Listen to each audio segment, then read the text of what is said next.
Take two. Totally forgot to put my microphone on the first time. Okay, so talking about John 5, The Art of Malice. I actually thought I had already covered this album. I had not. I've only covered God Told Me To. I'm going to say flat out right here in the beginning, God Told Me To is a better album than this one. And when I do this review, it's going to sound like I'm downplaying this album a little bit, but it's only due to the fact that musically, I don't find this album as interesting.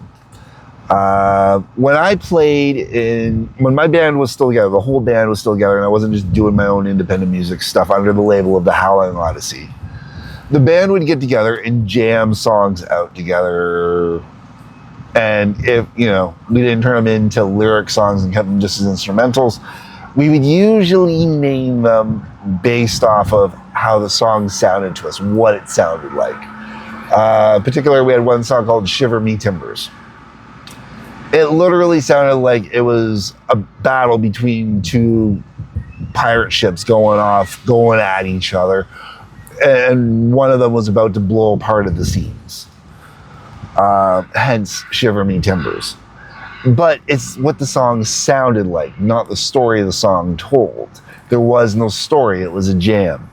This album, every song on here, for the most part, feels like that. It doesn't feel like a story's being told, which is the key difference between this album and God Told Me To.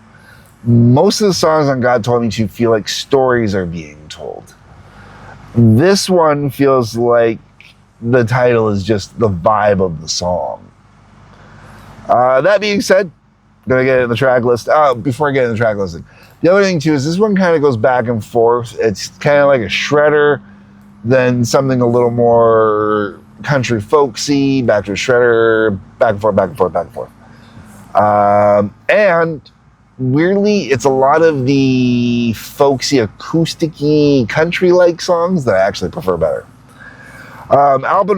The album opens up with The Nightmare Unravels. Really good, opens it up, great shred. You know what you're getting into on this album.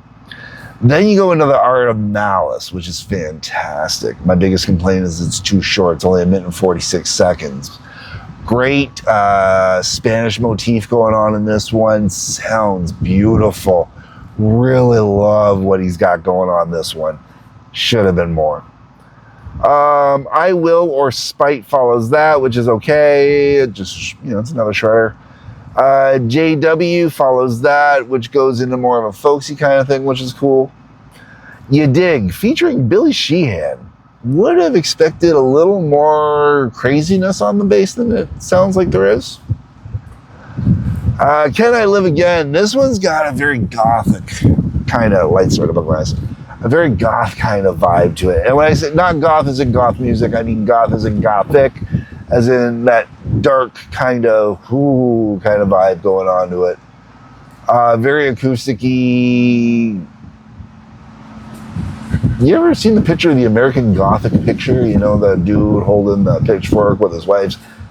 It's got that vibe going on. After that, we got Portrayed as Unremorseful. Decent tune. Steel Guitar Rag, self-explanatory.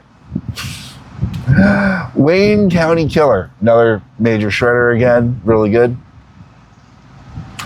Fractured Mirror. Okay, so this is, I hate to say it's the most impressive song on here, but because I'm such a huge fan of Ace Frehley's Fractured Mirror, and this is just like basically a perfect reproduction. Normally, a perfect reproduction would piss me off and say, come on, put your own personal touches and vibes into it. But with something like Fractured Mirror, you have to get it perfect. You got to hit every little nuance, everything. Ooh, it's good. And he does. It's just absolutely brilliant what John 5 does with it. The S-Lot follows that up, which is, a track all the same. And then the album finishes on The Last Page Turned, which I think is a brilliant way to finish out the album. Nice, more acoustic, laid back, not acoustic necessarily, but more of that folksy, country-esque, laid back vibe, which I really dig on this album. like I said, downplaying the album, don't mean to. It's just a matter of, it's not as good as God told me to, but I would still highly recommend this album. If you like shredders, if you are into Joe Satriani, Steve Vai, way better than Yngwie Malmsteen, Eddie Van Halen, man. You get like the real shredders. If you're into the real shredders, you'll love John 5, man. And it really is a shame because this album is an album that points out what a waste his efforts were in Motley Crue. It's just so disappointing what he did with Motley Crue. Any song on this album is better than every song put together on an entire Motley Crue album. That's how good this album is in comparison to what he did later. Flat out. I'm just going to put it that simply. That being said, I don't really have anything else to add to this album. It's a really good album, just not as good as God told me to. If you want to hear shredding, pick it up. You want to hear some good folksy stuff, pick it up. You want to hear one track of one track of the other, pick it up. Pick up the Art of Malice, because Chris told you to. All right, folks. I'm out of here. Have a good one. Drop me a comment down below. Let me know what you think. Hit the like button, subscribe button, bell for notifications. A couple links for checking out. Otherwise, folks, peace.